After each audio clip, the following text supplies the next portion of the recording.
একদিন আলী মক্কার ঘরে ফজরের নামাজ পড়ে, আয়না দিয়া আপন সুরু দেখে আপনায়। ওরে আয়নাতে রূপ দেখে আলী অমনি উঠিলেন বলি, আমার মতো এমন সুন্দর নাই আর দুনিয়ায়। ওরে আয়নাতে রূপ দেখে আলী অমনি উঠিলেন বলি, আমার মতো এমন সুন্দর নাই আর দুনিয়ায়। তখন দুই ইমাম দাঁড়ায়া ছিল, দুই ইমাম দাঁড়ায়া ছিল, আলীর ডাইনে বাইরে সাধের দুনিয়ায়। যার যেখানে মরণ লেখা যায়, ভবে যার যেখানে মরণ লেখা যায় রে সাধের দুনিয়ায়, যার যেখানে মরণ লেখা যায়।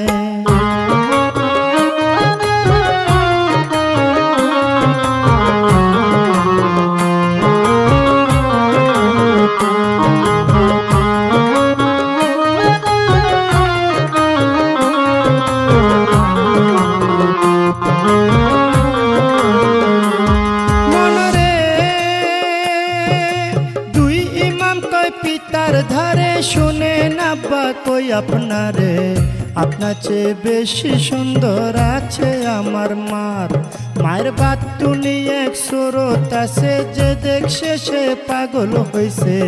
বিনায়া বিনায়া বলছে ইমাম দুইজনায়। ওরে এই কথা শুনিয়া আলী গুসাতে বলিলেন খুলি, দৌড়াইয়া তখন আলী ঘরে চইলা যায়। ওরে গিয়া বলছে জোহরা রে, শোনো জোহরা কই তোমারে। বিনায়া বিনায়া বলছে আলী মরতু যায়। জোহরা তুমি আমার ঘরের স্ত্রী, সকল সুর দেখতে পারি, তবে কেন প্রাণের শরীর দেখাও নাই আমায়। তোমার বাতুনি এক সুরত আছে, দেখাও নাই কেন আমার কাছে। এই কথা বলিলেন যখন আলী মরতু যায়। ওরে এই কথা শুনে ফাতেমায় মনের মধ্যে ব্যথা পায়। ফরিয়া জানাইলেন মাওলারি দরগায়, মাওলা গো আমার বাতুনি সুরতের কথা যে কইয়া লাগাইছে ব্যথা। জহরে কহরে মরণ হয়েছেন দুইজনার। এই অভিশাপ যখন দিল মাওলাজি হুকুম করিল, ফেরেশতারা লেখা নিল আরশ মহল্লায়।